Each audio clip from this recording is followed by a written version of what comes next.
Bismillahirrahmanirrahim. Assalamu alaikum, dear students. Today again we are going to discuss another important use of the transistor, which is operational amplifier.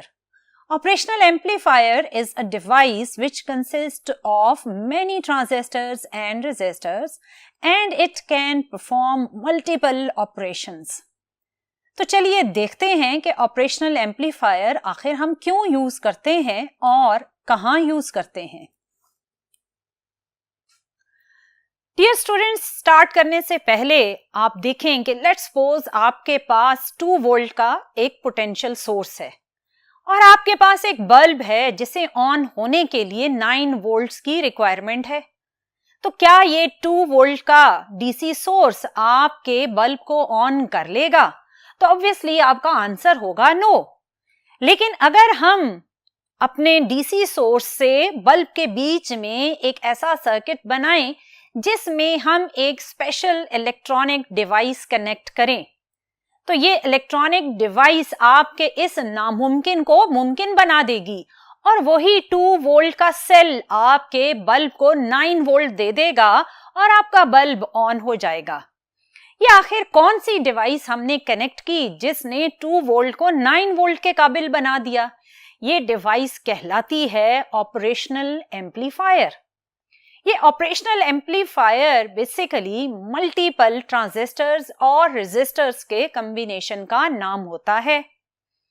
और initially जब operational amplifier बनाया गया था तो इसे maths के अंदर मल्टीपल फंक्शंस, मल्टीपल ऑपरेशंस, जिनमें से कुछ के नाम मैं आपको बताती हूं. For example addition, multiplication, subtraction, differentiation, integration, इन सारे प्रोसेस को, इन सारे ऑपरेशंस को परफॉर्म करने के लिए हम ऑपरेशनल एम्पलीफायर की हेल्प लेते थे क्योंकि इसका काम था ऑपरेशंस परफॉर्म करना, इसीलिए इसे कहा गया ऑपरेशनल एम्पलीफायर. सो यहां से हमें कुछ थोड़ा बहुत आइडिया हो गया कि ऑपरेशनल एम्पलीफायर बेसिकली किस तरह की डिवाइस है. ये वो डिवाइस है जिसमें आप बहुत सारे ट्रांजिस्टर रेजिस्टर्स का कॉम्बिनेशन यूज करोगे और इससे आप मल्टीपल ऑपरेशंस परफॉर्म कर सकेंगे. सबसे पहले जो ऑपरेशनल एम्पलीफायर बनाया गया वो 1964 से 1968 के बीच में रॉबर्ट वेडलर ने बनाया. इसने जो ऑपरेशनल एम्पलीफायर बनाया उसका नाम था 741 इंटीग्रेटेड सर्किट. 741 इसका वर्जन है और क्योंकि इसमें कॉम्बिनेशंस हैं इंटीग्रेटेड सर्किट्स के, सो इसे IC 741 का नाम दिया गया. अगर आप देखें तो इसमें आपको 8 पिन्स नजर आएंगी. ये एक्चुअली 8 पिन्स इस ऑपरेशनल एम्पलीफायर के मल्टीपल इनपुट, आउटपुट और डीसी सोर्स को कनेक्ट करने की ऑप्शंस हैं. तो चलिए देखते हैं कि ये छोटा सा कैप्सूल की शक्ल में नजर आने वाला ऑपरेशनल एम्पलीफायर अपने अंदर क्या कैरी करता है. आप देख रहे हैं कि इस वक्त हमारे पास एक ऑपरेशनल एम्पलीफायर 8 पिन्स के कॉम्बिनेशन के बीच में कनेक्टेड है. इसके ऊपर वाली साइड पर आपको माइनस और नीचे वाली साइड पर आपको प्लस नजर आ रहा है. ये माइनस और प्लस बेसिकली इनपुट पोटेंशियल्स को कनेक्ट करने के टर्मिनल्स हैं. अब अगर आप इसके राइट और लेफ्ट साइड पर देखें तो आपको 4 पिन्स के नेमिंग्स नजर आएंगे. जो आपकी पिन नंबर 1 है इसे ऑफसेट या नल पिन कहा जाता है. ऑफसेट या नल पिन का मतलब है कि अगर आप इसे यूज नहीं कर रहे हैं ऑपरेशनल एम्पलीफायर को और कुछ वोल्टेजेस ऑफसेट वोल्टेजेस की रेंज में चली जाएं तो उनको नलिफाई करने के लिए, उनके इफेक्ट को जीरो करने के लिए इस पिन की हेल्प ली जाएगी. फिर आपके पास पिन 2 कनेक्टेड है नेगेटिव साइड ऑफ एम्पलीफायर के साथ और ये पिन इंडिकेट करती है इन्वर्टिंग आउटपुट के लिए यूज होने का पर्पस. क्या मतलब? इसका मतलब यह है कि अगर आप इनपुट को आउटपुट पर लेकर जाना चाहते हैं एम्पलीफाई करके और साथ ही आप ये भी चाहते हैं कि आउटपुट पर जब ये इनपुट पहुंचे तो वो 180 डिग्री के फेज शिफ्ट के साथ पहुंचे। तो 180 डिग्री का फेज शिफ्ट जनरेट करने के लिए आप इस पिन नंबर 2 के साथ इनपुट कनेक्ट करोगे। फिर आ जाती है आपकी पिन नंबर 3 जो कि पॉजिटिव टर्मिनल के साथ कनेक्टेड है और इसे कहा जाएगा नॉन इन्वर्टिंग इनपुट टर्मिनल। अब ये वाली पिन अगर आप यूज करते हैं फॉर इनपुट तो आपका मकसद होगा कि आप आउटपुट पर जब सिग्नल लेकर जाएं तो आप सिर्फ उसमें एम्प्लीफिकेशन प्रोड्यूस करें, उसमें 180 डिग्री का फेज शिफ्ट नहीं होना चाहिए। अब आप देख रहे हैं पिन 4 को, पिन 4 आपके नेगेटिव डीसी सोर्स के साथ कनेक्टेड है और अगर आप इंटरनली देखें तो पिन 4 पिन 7 के साथ जाकर ज्वाइन हो रही है और पिन 7 आपका पॉजिटिव डीसी सोर्स है, यानी पिन 4 और पिन 7 आपके डीसी सोर्स के टर्मिनल्स होंगे या पावर सप्लाई के टर्मिनल्स होंगे। फिर आप अगर मूव करते हैं दूसरी साइड पर तो आपको पिन 5 नजर आएगी। अगेन पिन 5 ऑफसेट या नल वोल्टेजेस के पर्पस को सेटिस्फाई करेगी। फिर आ जाएगी आपकी पिन 6 और पिन 6 आपके इंटरनली लगे हुए एम्पलीफायर की आउटपुट को इंडिकेट कर रही है, यानी आउटपुट आप पिन 6 की हेल्प से लेंगे। पिन 6 के बाद पिन 7 का ऑलरेडी मैंने आपको बताया कि पिन 7 किस तरह पिन 4 के साथ इंटरनली कनेक्टेड है और पिन 8 डमी पिन कहलाती है, यानी कभी आपको अगर जरूरत पड़ी किसी और पर्पस के लिए तो आपके पास एक एक्स्ट्रा पिन अवेलेबल होगी। सो ये वो इंटीग्रेटेड 741 एक छोटा सा जो कैप्सूल आपको नजर आ रहा था, ये उसका सारा इंटरनल स्ट्रक्चर है। इस इंटरनल स्ट्रक्चर में आपने देखा कि किस तरह आप इनपुट को कनेक्ट करेंगे और किस पिन को आपने इनपुट के लिए यूज करना है, किस पिन को आपने आउटपुट के लिए यूज करना है और किस पिन को आपने ऑफसेट वोल्टेजेस को कंट्रोल करने के लिए यूज करना है। सो अगर हम इस ओवरऑल इस 8 पिन्स वाले ऑपरेशनल एम्पलीफायर को जर्नलाइज्ड करके देखें तो ये जर्नलाइज्ड फॉर्म में हमें कुछ इस तरह नजर आएगा। ये कहलाता है 5 पिन ऑपरेशनल एम्पलीफायर। ये है वही 8 पिन्स वाला ही, लेकिन हमने इसमें से जो एक्टिव जो हमने यूज करनी है जर्नली या मोस्टली जो हम पिन्स यूज करते हैं उसके अकॉर्डिंग इसे जर्नली 5 पिन ऑपरेशनल एम्पलीफायर का नाम दिया गया। इसमें अगर आप नेगेटिव साइड पर देखें तो नेगेटिव साइड अगेन वही इन्वर्टिंग आउटपुट को जनरेट करने के लिए यूज होगी। फिर पॉजिटिव अगर आप देख रहे हैं इनपुट पर तो ये आपके पास नॉन इन्वर्टिंग आउटपुट को जनरेट करने के लिए यूज होगी। फिर आपने 2 प्लस VCC और माइनस VCC वाले टर्मिनल्स देखे कि आप कैसे डीसी सोर्स को कनेक्ट करोगे। और फिर 5th वन है आपका आउटपुट का पोटेंशियल कहां से लिया जाएगा।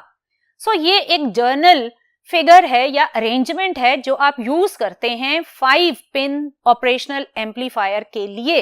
अगर आप इसमें नेगेटिव टर्मिनल इनपुट वाला यूज करें तो इनपुट और आउटपुट वेव फॉर्म कुछ इस तरह रिलेटेड होगी। जब आपने नेगेटिव टर्मिनल यूज करना है तो नेगेटिव टर्मिनल के साथ तो आप कनेक्ट करेंगे इनपुट, तो आपको पॉजिटिव टर्मिनल ग्राउंड करना पड़ेगा। सो आपने नेगेटिव के साथ अपना एसी इनपुट कनेक्ट किया। सो आपके दिमाग में होगा कि क्योंकि हम नेगेटिव साइड यूज कर रहे हैं तो अब हमारे 2 मकसद हैं और उनमें से एक तो है इस इनपुट सिग्नल को एम्पलीफाई करना और दूसरा है आउटपुट पर इस सिग्नल का 180 का फेज चेंज लेकर आना। सो आप देखें कि जैसे ही आप इसे इनपुट देंगे तो आउटपुट पर जो वेव फॉर्म बनी उस पर अगर आप गौर करें तो जहां इनपुट का क्रस्ट था हमें वहां ट्रफ नजर आया और जहां इनपुट का ट्रफ था वहां हमें क्रस्ट नजर आ रहा है और सिग्नल एम्पलीफाई भी हो गया है। सो दोनों पर्पस आपके अचीव हुए, amplification and phase change of 180 degree. So अगर आपने negative which means inverting input terminal use किया तो एम्प्लीफिकेशन और 180 का फेज शिफ्ट का पर्पस आपने अचीव कर लिया। अगर आप सिर्फ एम्प्लीफिकेशन चाहते हैं तो फिर ऑब्वियसली आप पॉजिटिव टर्मिनल यूज करेंगे। सो डियर स्टूडेंट्स, जब आपने इनपुट पॉजिटिव टर्मिनल के साथ कनेक्ट करनी है तो आपको नेगेटिव टर्मिनल अब ग्राउंड करना पड़ेगा। सो आपने नेगेटिव टर्मिनल को ग्राउंड किया और पॉजिटिव टर्मिनल के साथ आपने एसी सोर्स कनेक्ट किया। अगर आप आउटपुट वेव फॉर्म पर गौर करें तो आपको सिर्फ और सिर्फ एम्प्लीफिकेशन नजर आएगी। इनपुट का जो क्रस्ट था वो क्रस्ट ही रहा और ट्रफ ट्रफ ही रहा। सो हमारे पास output with respect to input in phase है, यानी 0 डिग्री का फेज शिफ्ट प्रोड्यूस हुआ। There was no phase change in output, only amplification is produced. So यहां तक आपने देखा कि किस तरह आप ऑपरेशनल एम्पलीफायर के 2 इनपुट टर्मिनल से आउटपुट को एम्पलीफाई कर सकते हैं और इसके साथ साथ आप उसमें नेगेटिव वाले इन्वर्टिंग टर्मिनल को यूज करते हुए कैसे आप आउटपुट पर 180 डिग्री का फेज चेंज भी ला सकते हैं। ये सब कुछ हमें नजर आया उस 8 पिन्स वाले छोटे से कैप्सूल की शक्ल में बने हुए इंटीग्रेटेड सर्किट के अंदर, जिसे ऑपरेशनल एम्पलीफायर कहा गया। और आपके कंप्यूटर के अंदर मोस्टली जितने मेजरिंग ऑपरेशंस परफॉर्म होते हैं उनके अंदर आप इंटीग्रेटेड सर्किट 741 को ही यूज करते हैं। 741 इंटीग्रेटेड सर्किट की क्या कैरेक्टरिस्टिक्स थी और ये इतना वाइडली क्यों यूज हुआ, उनको चलें देखते हैं। 741 इंटीग्रेटेड सर्किट एक लो कॉस्ट डिवाइस थी, बहुत ही सस्ती थी। सेकेंडली, इसका साइज बहुत ही छोटा था, सो आप इसे इंटीग्रेटेड सर्किट में इजीली फिट कर सकते थे। और थर्ड वन जो कि बहुत ही इसका इंपॉर्टेंट फंक्शन था वो था कि आप इस 741 इंटीग्रेटेड सर्किट से वैरायटी ऑफ ऑपरेशंस परफॉर्म कर सकते थे, जिनमें मैंने अभी आपको बताया कि कंप्यूटर में होने वाले यूज मेजरिंग सिस्टम्स में आप 741 इंटीग्रेटेड सर्किट को यूज करके addition, subtraction, multiplication, division, differentiation and integration को इंक्लूड करते हुए मल्टीपल मैथमेटिकल ऑपरेशंस परफॉर्म कर सकते हैं। सो आपकी इन क्वालिटीज की वजह से इंटीग्रेटेड सर्किट 741 बहुत ज्यादा यूज होने लग गया। और इस इंटीग्रेटेड सर्किट को मजीद स्टडी करने के लिए हम ऑपरेशनल एम्पलीफायर के अंदर लगे हुए रेजिस्टेंस के बिहेवियर को भी जरा देखते हैं। अगर आप ऑपरेशनल एम्पलीफायर के रेजिस्टेंस बेस्ड कैरेक्टरिस्टिक्स को देखें तो आप देखेंगे कि आपके पास ये एक जर्नली ऑपरेशनल एम्पलीफायर की डायग्राम है, जिसमें इस वक्त हमने सिर्फ 1, 2 एंड 3 टर्मिनल्स को शो किया है। इस नेगेटिव और पॉजिटिव की डिटेल मैंने अभी आपको बताई कि नेगेटिव यूज होगा जब आपने आउटपुट पर एम्पलीफिकेशन के साथ फेज चेंज ऑफ 180 डिग्री लाना है। सो अगर आपने नेगेटिव या पॉजिटिव यूज करना है तो इन दोनों के बीच में फ्लो ऑफ करंट को रोकने के लिए आपने इनके बीच में एक इनपुट रेजिस्टेंस कनेक्ट किया। ये एक हाई रेजिस्टेंस वैल्यू कैरी करता है, इसकी रेजिस्टेंस मेगा ओम्स में होगी। और ये हाई रेजिस्टेंस इसलिए कनेक्ट किया जाता है कि जब भी आप नेगेटिव को यूज करें तो नेगेटिव पर यूज होने वाला जो पोटेंशियल या करंट है वो इस हाई रेजिस्टेंस की वजह से स्टॉप हो जाएगा इनके आपस में फ्लो से, यानी नेगेटिव साइड से पॉजिटिव साइड की तरफ करंट फ्लो नहीं करेगा। और अगर आप पॉजिटिव टर्मिनल यूज कर रहे हैं तो पॉजिटिव से नेगेटिव की तरफ करंट फ्लो नहीं करेगा। इस मकसद के लिए हम हाई रेजिस्टेंस बीच में कनेक्ट करते हैं। सो इनपुट टर्मिनल्स पर करंट फ्लो को रोकने के लिए हाई रेजिस्टेंस यूज किया जाता है। सो ये आपका फर्स्ट कैरेक्टरिस्टिक्स है, which is input resistance. So input resistance is connected between the two input terminals and the input resistance has very high value. This input resistance will stop the flow of current between two input terminals. So अब देखते हैं कि आपका output resistance का meaning क्या है. जहां पर आपने आउटपुट पोटेंशियल को रिसीव करना है वहां पर आप इंटरनली एक छोटा सा स्मॉल वैल्यू रेजिस्टेंस कनेक्ट करके इस टर्मिनल को ग्राउंड कर देंगे. अब हमने इसकी वैल्यू कम क्यों लगाई और इसका मकसद क्या है? क्योंकि आपका ऑपरेशनल एम्पलीफायर बहुत ज्यादा एम्पलीफिकेशन प्रोड्यूस कर रहा होता है. सो अगर हमारा आउटपुट वोल्टेज एम्पलीफाई होकर बहुत ह्यूज वैल्यू रेंज में चला जाए तो अपने सर्किट को सिक्योरिटी प्रोवाइड करने के लिए हम उसे आउटपुट को एक अल्टरनेट पाथ प्रोवाइड करते हैं और ये अल्टरनेट पाथ आपके आउटपुट पर आने वाले हाई पोटेंशियल को अगर वो आपकी रिक्वायर्ड वैल्यू से ज्यादा हो गया है तो उस एक्सेस ऑफ पोटेंशियल को आप ग्राउंड करवा देते हैं, यानी एक लो पोटेंशियल का पाथ देकर उस एक्सेस पोटेंशियल को ग्राउंड की तरफ फ्लो करवा देंगे. तो आपका जो ऑपरेशनल एम्पलीफायर है ये सेफ रहेगा और एक्सीड होने वाला पोटेंशियल आपके सर्किट को डैमेज नहीं करेगा.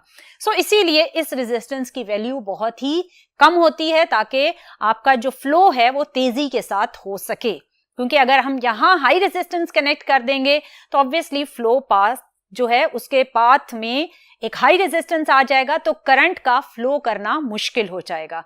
So for the ease of current to flow towards the ground, we will put a small resistance at the output terminal. अब अगर देखें तो आपका एक important title है that is open loop gain. Open loop gain का मतलब ये है कि आपने जो operational amplifier बनाया उसके अंदर built in जो चीजें लगी हुई हैं, which means input inverting terminal, input पर जो आपका नॉन इन्वर्टिंग टर्मिनल है और ये आउटपुट है, इसके बीच में ट्रांजिस्टर्स कनेक्टेड हैं, रेजिस्टेंस कनेक्टेड हैं, इन सारी जो बिल्ट इन इसके अंदर चीजें कनेक्टेड हैं उनकी वजह से इस पूरे ऑपरेशनल एम्पलीफायर का आउटपुट पर जो लूप गेन है, जैसे ओपन लूप गेन आप कह रहे हैं या पोटेंशियल गेन आप कहेंगे, वो कितना है. ओपन लूप गेन इसलिए कहा गया कि अभी आपने इसके सर्किट में एक्सटर्नली कुछ भी कनेक्ट नहीं किया, इसके सारे इनपुट टर्मिनल्स आउटपुट टर्मिनल्स सारे ओपन हैं इस वक्त, इसलिए ये कहलाएगा ओपन लूप गेन. और अगर आप एक्सटर्नली इसके साथ डिवाइसेस कनेक्ट कर देते हैं, सोर्सेस कनेक्ट कर देते हैं, तो फिर वो क्लोज लूप गेन बन जाता है, ओपन लूप गेन नहीं रहता. So open loop gain calculate करने के लिए हम जो फार्मूला यूज करते हैं that is AOL. OL stands for open loop और A आप सिंबल यूज करते हैं गेन के लिए. So AOL stands for open loop gain और ये वोल्टेज गेन है तो obviously output voltage to input voltage का आप रेशो लेंगे. इसमें आपने जो आउटपुट वोल्टेज थी वो थी आपके पास V आउट और जो इनपुट है आपके पास वो दो पोटेंशियल्स हैं, एक है V प्लस और दूसरा है V माइनस. अब इन V out, V plus, V minus की वैल्यूज ओपन लूप गेन में आपने किस तरह कैलकुलेट करनी है ये जरा सुनिए. आपने अगर V out open loop gain में कैलकुलेट करना है तो आप एक वोल्ट मीटर लें और वोल्ट मीटर को आप V आउट वाले टर्मिनल और ग्राउंड के बीच में कनेक्ट कर दें. जैसे ही आप वोल्ट मीटर को V आउट और ग्राउंडेड टर्मिनल के बीच में कनेक्ट करेंगे तो आपको वोल्ट मीटर एक रीडिंग देगा. वो रीडिंग आपके ओपन लूप की आउटपुट वोल्टेज की वैल्यू होगी. इसी तरह अगर आपने इन दो इनपुट टर्मिनल्स के बीच का पोटेंशियल डिफरेंस कैलकुलेट करना है which is V plus minus V minus, तो इसके लिए आप क्या करेंगे कि आप V प्लस और V माइनस जो टर्मिनल्स हैं इनके बीच में आप वोल्ट मीटर कनेक्ट कर देंगे. जैसे ही आप V माइनस और V प्लस के बीच में वोल्ट मीटर कनेक्ट करेंगे तो वोल्ट मीटर की जो रीडिंग होगी वो आपको V plus minus V minus या इनपुट टर्मिनल के डिफरेंस ऑफ पोटेंशियल की वैल्यू बताएगी. सो इस तरह आपने ओपन लूप की इनपुट और आउटपुट की वैल्यूज को फाइंड आउट करके यहां पर पुट किया। जैसे ही आप वी आउट और V in for the given operational amplifier put करेंगे तो आपको ओपन लूप गेन की वैल्यू मिलेगी। और एक टिपिकल जो ओपन लूप गेन होता है नॉर्मली ट्रांजिस्टर ऑपरेशनल एम्पलीफायर में, उसकी वैल्यू होती है 10⁵ से 10⁶ तक। ये तकरीबन 1,00,000 से भी ज्यादा ओपन लूप गेन है। इतना बड़ा ओपन लूप गेन आने की क्या रीजन है? उसकी रीजन है इनपुट के पोटेंशियल की बहुत ही लो वैल्यू, क्योंकि आपका इनपुट वी इनपुट आपके डिनोमिनेटर में है। सो जितना ये कम होगा ओपन लूप गेन की वैल्यू उतनी ही ज्यादा हो जाएगी। और ये इतना कम क्यों होता है कि ओपन लूप गेन 10⁵ टू 10⁶ की वैल्यू तक पहुंच जाता है? इसकी वजह यह है कि जब आपने इसको बनाया था ऑपरेशनल एम्पलीफायर को, तो आपने देखा कि आपने इनपुट पर जो रेजिस्टेंस कनेक्ट किया है उस रेजिस्टेंस की वैल्यू डियर स्टूडेंट्स बहुत बड़ी आपने कनेक्ट की थी। जब आपने रेजिस्टेंस बहुत हाई लगाया तो ऑब्वियसली आपके माइनस और प्लस टर्मिनल के बीच में करंट क्या हो जाएगी? करंट अप्रोक्सीमेटली 0 हो जाएगी। और जैसे ही करंट की वैल्यू 0 हुई तो ओहम्स लॉ ने हमें यह बताया कि V is equal to IR। R in तो आपके पास मैक्सिमम था, लेकिन करंट की वैल्यू क्या थी? बहुत ही कम थी। सो करंट की वैल्यू कम होने की वजह से इनपुट पोटेंशियल बहुत ही स्मॉल रेंज में चला जाएगा। और जैसे ही आपका V इन लो वैल्यूज में गया तो ओपन लूप गेन बहुत ही हाई हो जाएगा।